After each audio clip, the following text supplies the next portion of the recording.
Bonjour et bienvenue dans ce nouveau tutoriel. Je reviens vers vous donc après une longue période où je me suis absenté. Je n'ai pas posté des vidéos pour des contraintes personnelles, purement personnelles. Donc j'étais un peu éloigné du développement et donc j'ai laissé un tout petit peu ma chaîne YouTube à côté. J'ai essayé de répondre parfois à quelques questions qui m'étaient déposées en commentaire. Il y avait des questions qui restent toujours sans réponse. Je vous présente donc mes excuses. Sinon, j'essaie de faire de mon mieux donc pour réserver du temps pour répondre à toutes les questions et surtout apporter de nouvelles vidéos qui me sont parfois demandées comme réponse. Sinon, voilà, donc dorénavant, je vais réserver un petit moment des week-ends pour traiter les commentaires sur ma chaîne YouTube et peut-être publier du nouveau contenu.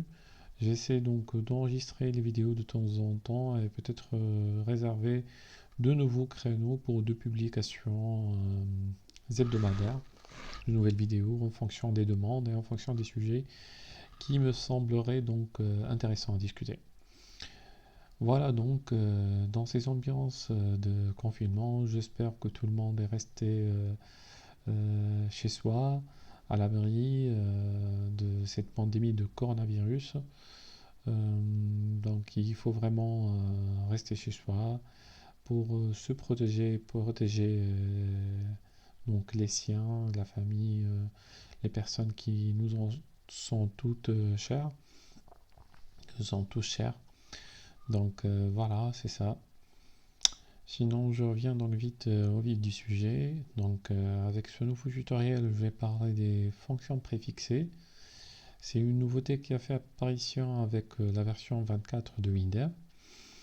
Et ces fonctions préfixées donc, apportent une certaine flexibilité, parfois une meilleure lisibilité de code, parfois donc ça nous sert à rétrécir le nombre de lignes de code pour que ça soit donc euh,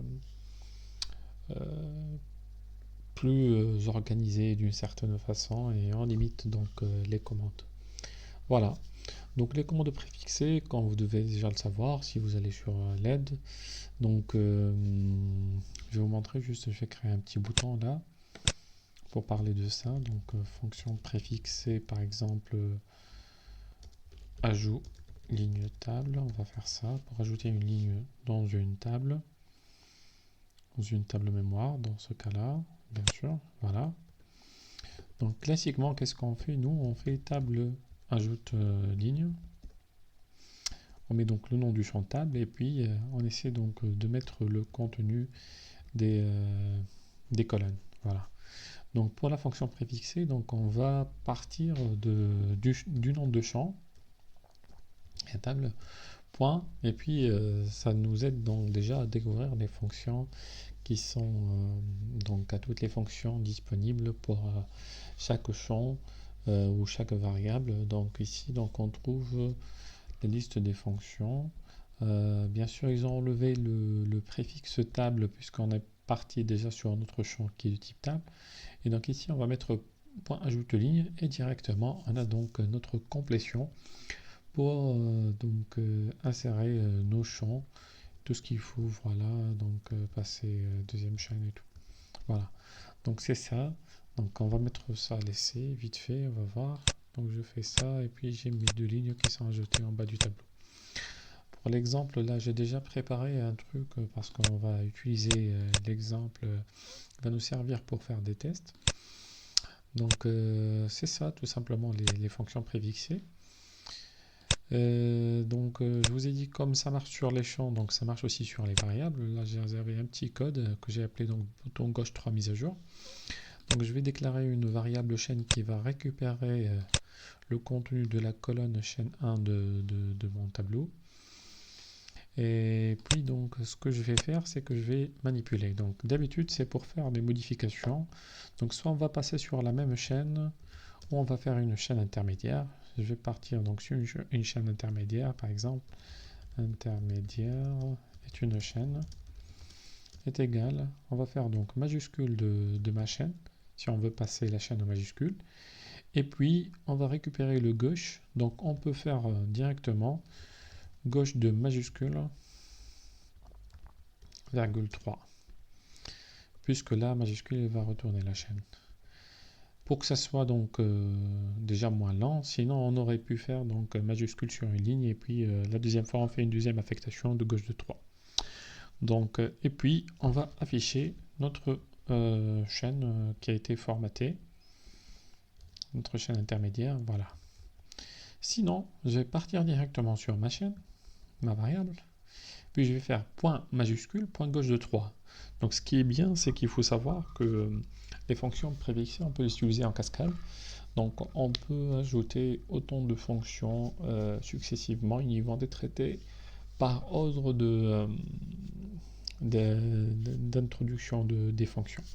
Donc on va tester ça vite fait. Donc je vais sélectionner une ligne de ma table. So, je clique, donc j'ai le résultat sur la trace. Les deux chaînes ils sont identiques. Si on veut faire quelque chose de différent, j'ai enlevé le minuscule, le majuscule, excusez-moi. Je vais mettre donc point gauche 3, point majuscule, bon ça va pas faire quelque chose, on va faire le minuscule par exemple ici, le gauche de 3 qui est en minuscule. Et puis on va extraire encore, donc je vais laisser ça de côté. Pour la deuxième fois, on va ajouter donc droite de 1. Donc au départ, il va partir sur le gauche de 3. On a vu donc on a CHA. Et puis il va récupérer le A directement en minuscule. Vous voyez? Donc pour la première transformation qu'on a fait, donc on a changé. Pour ce qui est de l'ordre, puisque je vous ai parlé de l'ordre qui est respecté. Donc pour faire un petit exemple sur ceci, cela ou ceci, voilà. Donc je vais partir sur, par exemple, quelque chose de différent. Là, je vais partir sur gauche de 5 et puis droite de 2, sur cet exemple-là. Et puis là, je vais mettre donc droite de 2 et gauche de 5. Bien sûr, ici, puisqu'on a récupéré que 5 lettres, il n'y aura pas plus que ça. Donc c'est juste que je vais vous montrer que ça respecte donc l'ordre des fonctions dès qu'elles ont été écrites. Voilà. Donc qu'est-ce qu'on a eu? On a notre chaîne qui est chaîne 6. Donc pour ce qui est gauche de 5, puis droite de 2, gauche de 5, on est ACH, N. Puis on est passé, donc chaîne sans E en minuscule. Puis on a récupéré droite de 2 qui est IN. Et puis pour la seconde exécution, on est parti sur la droite de 2 qui laisse passer le 6. Et puis le minuscule, donc on n'aura pas de différence sur les lettres dans ce cas-là. Et finalement, le gauche de 5, ça reste toujours le même contenu de la chaîne, puisque on compte uniquement 2 caractères sur la portion extraite. Voilà. Ça, c'est quelque chose de très intéressant. Sinon, il y a autre chose qui devrait aussi aider certains dans leur code pour plus de lisibilité, pour diminuer les écritures dans le code. C'est d'utiliser disons, la syntaxe avec. Donc avec. Donc je vais vous montrer comment on va faire. Donc par exemple, pour ma ligne qui est sélectionnée de la table, donc disons que je vais afficher donc l'ensemble des colonnes. Je vais mettre donc table.colonne de DH plus RC plus table colonne ID. Donc vous voyez, donc on écrit déjà à chaque fois le mot tableau. Là j'ai j'ai choisi 2 colonnes, mais sinon je vais rajouter encore plus pour que ça soit plus perceptible cet impact de réduction du code. Je vais prendre ça, puis je vais rajouter encore une autre chaîne. Donc vous voyez, pour cette ligne de code là, on a répété le mot mon tableau 4 fois. Et si jamais on aura à changer donc le nom du tableau par exemple, si on aura changé donc le nom de la table, excusez-moi, parce qu'on parle du champ table ici. Donc lorsqu'il va corriger le code, donc il aura 4 occurrences à corriger. On peut donc modifier cette écriture pour la rendre plus facile en utilisant la syntaxe avec table étalement tableau. Et puis donc on aura donc avec le champ ou la structure ou la variable et puis fin. Donc si on met point, directement on accède donc aux colonnes. Donc imaginez donc cette ligne là de trace, si je la mets ici, j'ai pas besoin donc de répéter la saisie du nom du champ table. Je dois juste mettre donc point call DH, point call ID, point call chain, point call chain 2. Voilà. Donc pas que le code il est plus facile à saisir.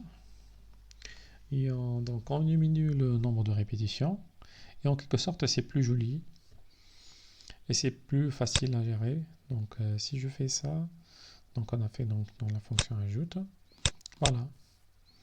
Donc avec deux syntaxes d'écriture différentes, on a la même ligne qui s'affiche sur la trace. Donc ici, si je vais rajouter encore une autre colonne, je n'ai qu'à mettre .rc, .col, xnum. C'est vraiment donc aussi simple que ça. Voilà. C'est la 740. Donc voilà, c'était une petite vidéo pour vous montrer donc ces deux petites astuces, ces deux nouveautés dans le code. Donc j'espère que ça a été utile. Dans de prochaines vidéos, je vais parler donc des structures, des tables de structure. Je vais revenir un peu sur les concepts de web service puisqu'il y en a plusieurs questions qui sont déjà posées à ce sujet-là. Il y a quelques nouveautés avec WebDev qui sont très utiles pour le post-développement, pour le développeur, donc surtout sur la machine développement, si on a plusieurs versions de WebDev, à partir de la 24 toujours. Donc je pense que la nouveauté concerne aussi la version 23. Mais disons, si on est sur la 23-24, ça sera intéressant. Et puis encore plus si on est encore à la 25. Donc on aura 3 versions de WebDev avec 3 serveurs web différents. Donc, sans avoir à installer quelque chose de plus, on va partir sur IIS, Microsoft IIS, le serveur donc web fourni par Microsoft. Et puis on va utiliser les IIS Express. Donc ça sera un serveur web dédié par version de WebDev. Et donc on va profiter donc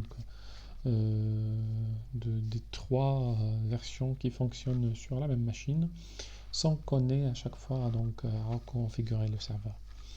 Bref, j'espère que cette vidéo vous a été utile. Si vous avez des questions, donc toujours vous pouvez mettre vos commentaires en dessous de la vidéo.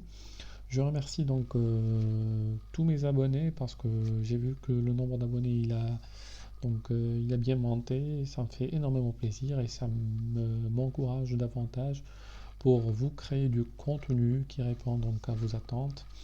Donc je vous dis maintenant à bientôt, à la prochaine vidéo.